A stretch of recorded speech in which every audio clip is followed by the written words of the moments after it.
વડોદરા શહેરમાં પણ હવે હવા પ્રદૂષણ વધી રહ્યું છે।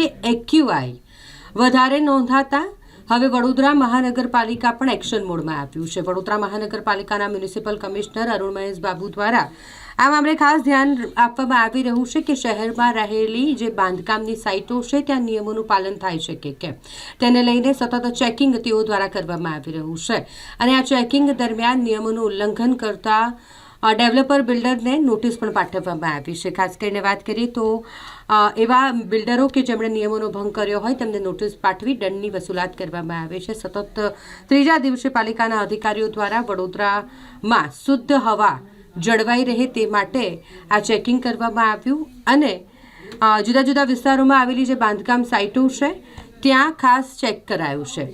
અહીં પ્રદૂષણને ધ્યાનમાં રાખી વીએમસી દ્વારા તપાસ કરવામાં આવી અને વધુ 9 સાઇટોને નોટિસ પાઠવવામાં આવી છે। અત્યાર સુધી આ આંકડો 101 સુધી પહોંચી ગયો છે। શહેરમાં કાર્યરત જે બાંધકામ સાઇટો છે ત્યાં ચેકિંગ કરી આજના દિવસે પણ વધુ 9 જેટલી જે સાઇટો છે તેને નોટિસ ફટકારવામાં આવી છે અને જેની સામે વડોદરા મહાનગરપાલિકા દ્વારા કાર્યવાહી કરવામાં આવી તે સાઇટનો આંકડો હવે 101 સુધી પહોંચ્યો છે। ખાસ કરીને સીજીડીસીઆર સહિતના નિયમોનું પાલન નહીં કરવાથી બિલ્ડરોને સત્તાવાર નોટિસો આપવામાં આવી છે। ગુજરાતને ઝેરી હવાએ ધીરે ધીરે ભરડામાં લીધું છે। ઘણા શહેરોમાં એર ક્વોલિટી ઇન્ડેક્સ નક્કી કરેલા પેરામીટર કરતાં અનેક ગણો ઊંચો જઈ રહ્યો છે।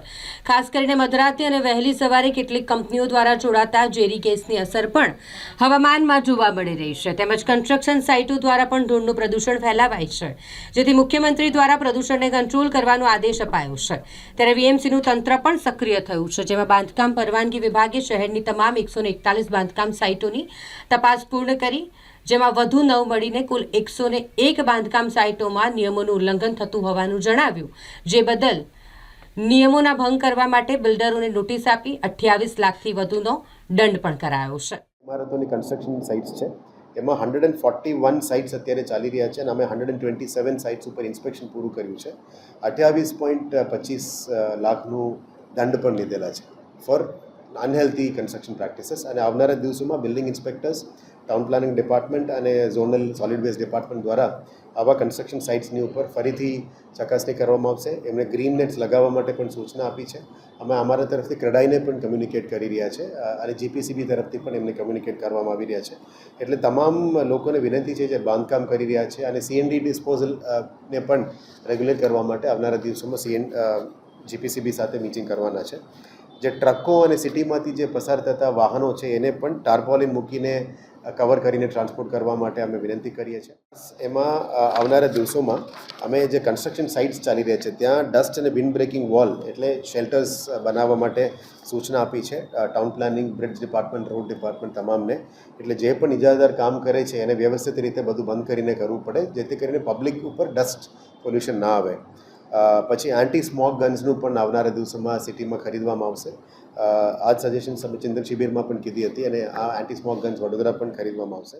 વડોદરા શહેરમાં તમામ પ્રકારના પોલ્યુશન વધી ગયા છે અને આ બાબતે અમે મ્યુનિસિપલ કમિશનર સાહેબને લગભગ 1 વર્ષ પહેલાં વડોદરામાં એક પોલ્યુશન વિભાગ કોર્પોરેશનનો જેમ બ્રિજ વિભાગ છે રોડ વિભાગ છે એમ પોલ્યુશન વિભાગ હોવો જોઈએ અને એ સતત એર પોલ્યુશન છે નોઇઝ પોલ્યુશન છે વોટર પોલ્યુશન છે લાઇટ પોલ્યુશન છે આ બધાની ઉપર મોનિટર કરે ને એની ઉપર કાર્યવાહી કરે ને લોકોને નગરજનોને બિલકુલ પોલ્યુશન ફ્રી જીવન બક્ષે। હવે અત્યારે જ્યારે આ શિયાળો આવ્યો છે અને એર પોલ્યુશન વધી ગયું છે એક્યુઆઈ એર ક્વોલિટી ઇન્ડેક્સ ખૂબ ભયજનક સ્થિતિમાં પહોંચી ગયો છે। દિલ્હી જેવી સ્થિતિ થવાની તૈયારી છે।